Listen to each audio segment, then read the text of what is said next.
That Fable Direct or whatever, the Xbox Direct that showed Fable, that low-key slapped. That low-key slapped, dude. That game looks so good. It looks like it iterated on what the original Fable games always wanted to do. They just didn't have, they had limitations based on hardware and stuff, but man, they cooked, bro. I even like the new morale system. The new morale system shows that different people react differently to the things that you do. So that makes the morale system so much better, because that's like real life, dude. That's like real life, because one person might like the fact that you're rich and then another person hates it. That's beautiful. That's so cool. Where I feel like back in the day they had to do a lot of the different little things, like put the horns on your character, put the halo on your character to like make it show what side you're on, but now it feels like it's going to be more nuanced, and I love that. I am super excited for it. Let's actually, I'm so jazzed about it. Actually, I want to rewatch the little portion of it again, and then just kind of talk about it. One thing I don't like about it so far, or that I don't like about the new Fable thing, is they're really going hard on this chicken thing. Like, that no one cares about the chicken thing, dude. That's just a funny joke that they had, and then they played it out for too long. Like, we don't gotta continue it this hard, dude. We don't gotta continue it this hard. But maybe people like it. I don't know. It's annoying to me. Simple recurring question.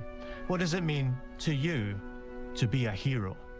Our game is about choices and their consequences. It's packed with action, drama, British humor, moral dilemmas, and quite a few chickens. All of this combines in a fairy tale which could only be Fable. In classic Fable fashion, you begin the game as a child, growing up in the sleepy rural village of Briar Hill. It's here that in a moment of extreme danger, your heroic powers first emerge, and we discover that you are Albion's first hero in a generation. But not long afterwards, disaster strikes, and the people of your village, including your beloved grandma, are turned to stone by a mysterious stranger. Suddenly alone in the world, you'll set off on an adventure which will change Albion forever. In a generation. Okay, so we're not Albion's first hero, we're the first hero in a generation. So that's actually pretty interesting, because there hasn't been a hero in forever, where I think the other Fable games, there's always like heroes around. So that makes me wonder what they're gonna do with the Heroes Guild. Like, is it gonna be abandoned? Is it going to be I don't know. It could be interesting. It could be interesting.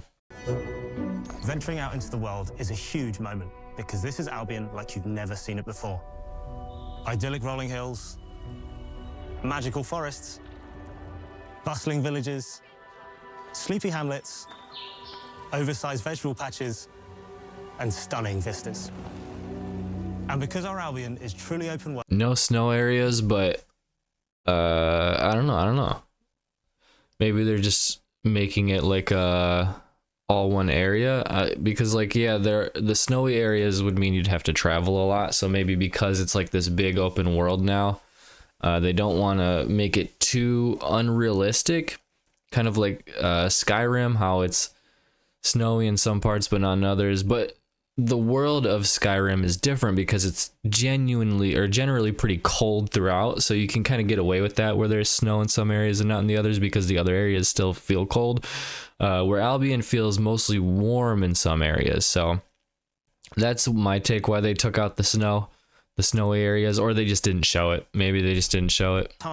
you'll be able to explore this rich and detailed world seamlessly, with the freedom to go where you want from early in the game. We can't wait to welcome you back to Albion's iconic capital city, Bowerstone. Home to Fairfax Castle, the old clock tower, and the legendary Heroes Guild. Okay, so the Heroes Guild is there, and it looks fine. It doesn't look destroyed or anything like that. So maybe they use it as like a museum or something. I don't know. It could be an interesting plot point, is all I'm saying. Full of contrasts. Rich and poor, nobles and commoners, royalty and criminals. You'll spend plenty of time here during the game as you discover the secrets of the Heroes Guild and its reclusive guildmaster, Humphrey the Golder. In the north of Albion, you'll find mountains, craggy coastlines, spooky marshes, and the bleak, windswept city of Bloodstone. Here, you'll meet the leaders of two rival gangs, vying for power, and uncover the secrets of the sinister but extremely well-organized Cult of Shadows. Our Albion is beautiful, handcrafted, and richly detailed. It looks good. It looks good. Like, the graphics look amazing. This is really, like, I don't know, it's one of the better looking games I've seen. This looks good. They're stronger than regular people. They're more skillful, more charismatic. More importantly, they're those rare humans who can harness and use magic in the world around them. They have the power to do what they want. And so do you. In our game, we want you to play as the hero you want to be. And that starts with being able to choose how your hero character looks. So, in Fable, I will say all of these guys and gals look like they love Fable. Like, they are into this, and you can kind of feel the energy, I guess. I don't know. you'll be able to pick from a range of different character heads and customize your clothing, hair, skin tone, tattoos, and scars. So the hero you play represents you. But as well as your appearance, you can be the hero you want to be through the way you play, through the skills and abilities you learn, and through the weapons you use. Just like the classic trilogy, heroes in our game fight with a combination of strength, skill, and will. Seamlessly blending melee and ranged weapons. So the thing about combat so far that I've noticed is it looks like they're doing like the current gen, you know, like fantasy type combat where, you know, you just kind of swing around your sword with X or square or whatever. And then you hold RT or LT to do different spells or like different types of attacks, which is fine.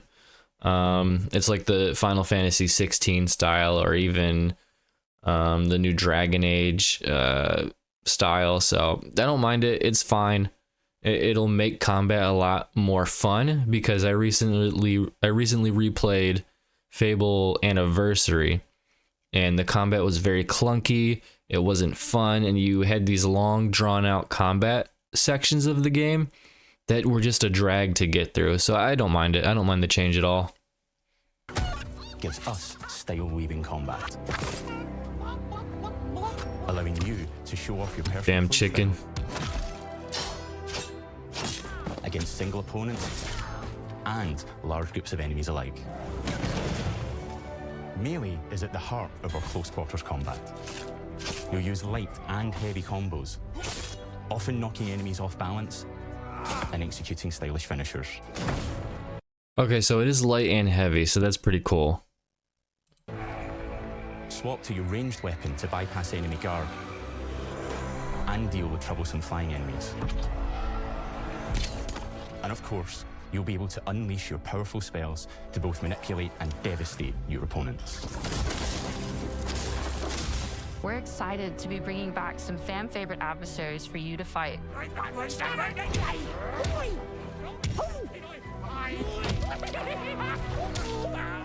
Hobbs are back, as are Balverines, Hollowfolk, and Trolls.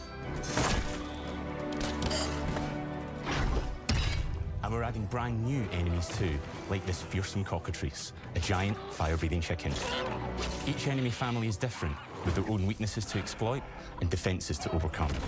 But with all the unique tools in your combat toolbox, how you defeat your enemies is up to you.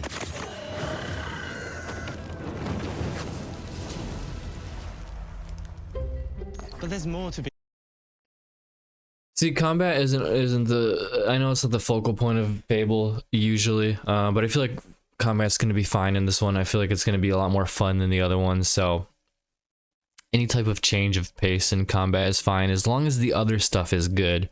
That's the main point of Fable, is the other stuff, so I'm sure, I know they get to that later, so let's just keep going.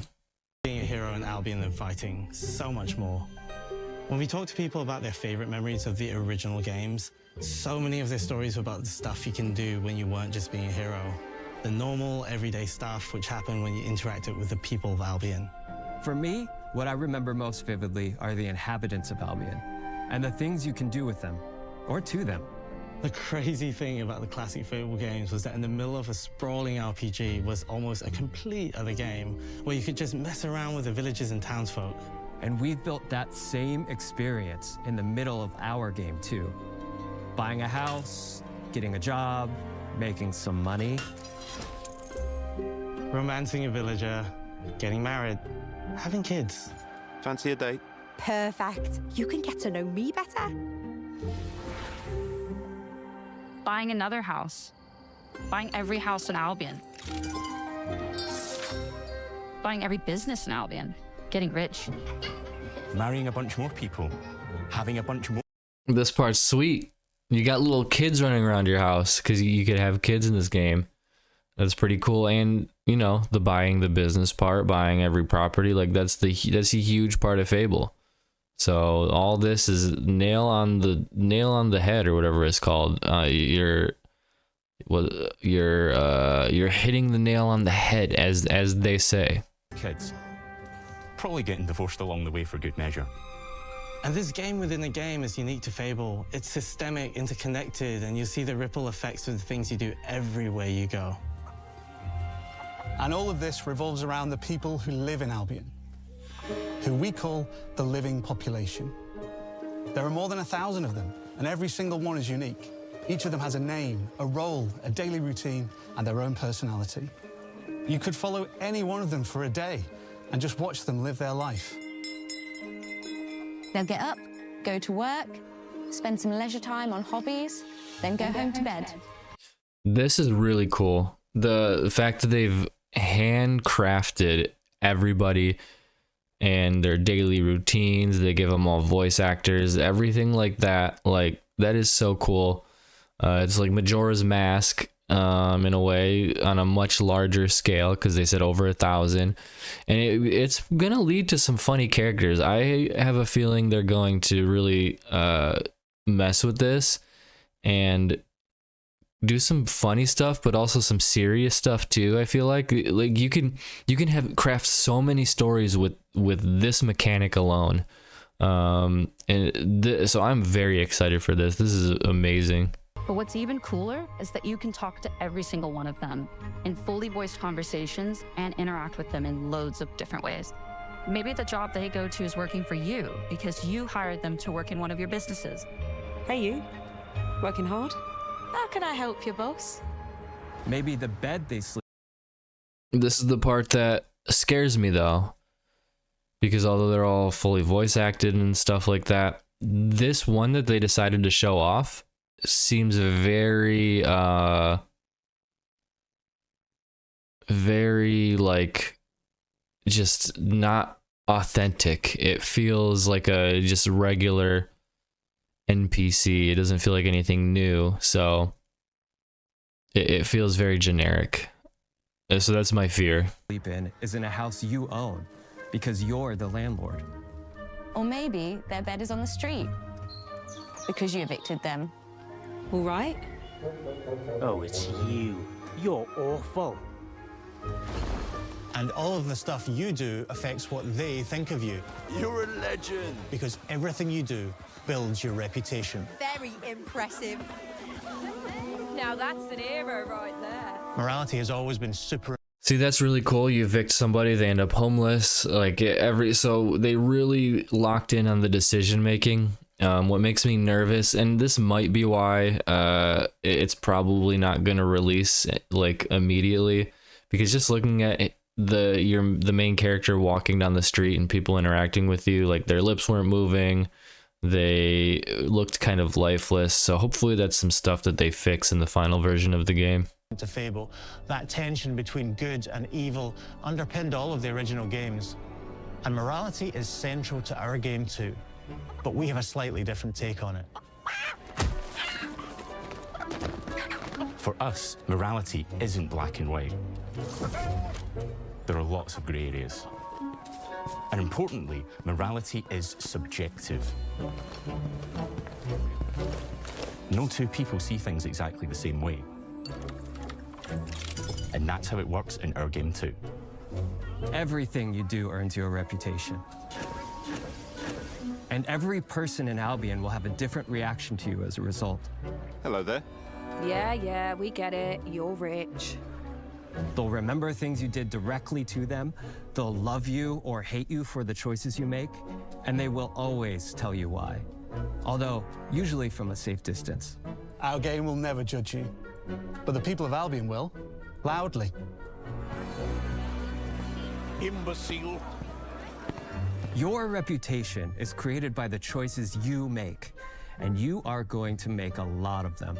Big choices, little choices, moral choices, and some choices that will actually change the landscape of. So yeah, see, that's all very cool. That's what I like.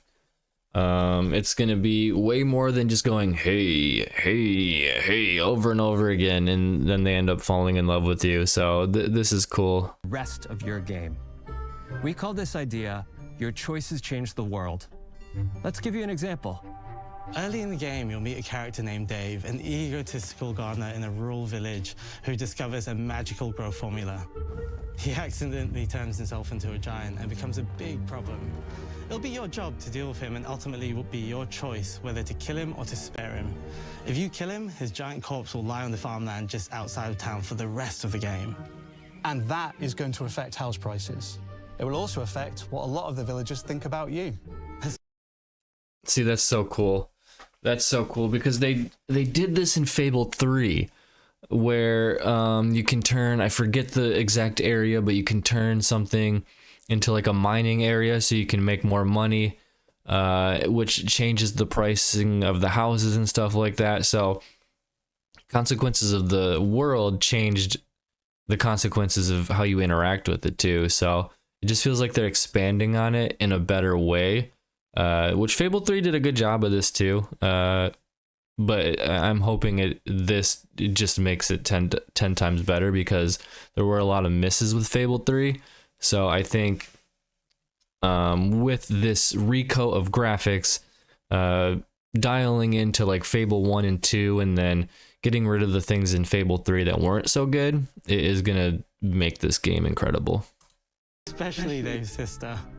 In Fable, the choices you make will define you. What does being a hero mean to you? At Playground Games, we've built a pedigree for beautiful, immersive, open-world experiences. Yes, they've typically involved sports cars, but this is a passion project for all of us here. Beautiful. I am excited. I am so excited for this new Fable. It's gonna be good, man. It's gonna be good, bro. It's gonna be so good, dude. I don't know what to tell you. As someone who is an expert in Fable, I feel like this is the one. I feel like this is gonna be it. This is gonna be a game that people are gonna play a ton. So that's my thoughts on Fable.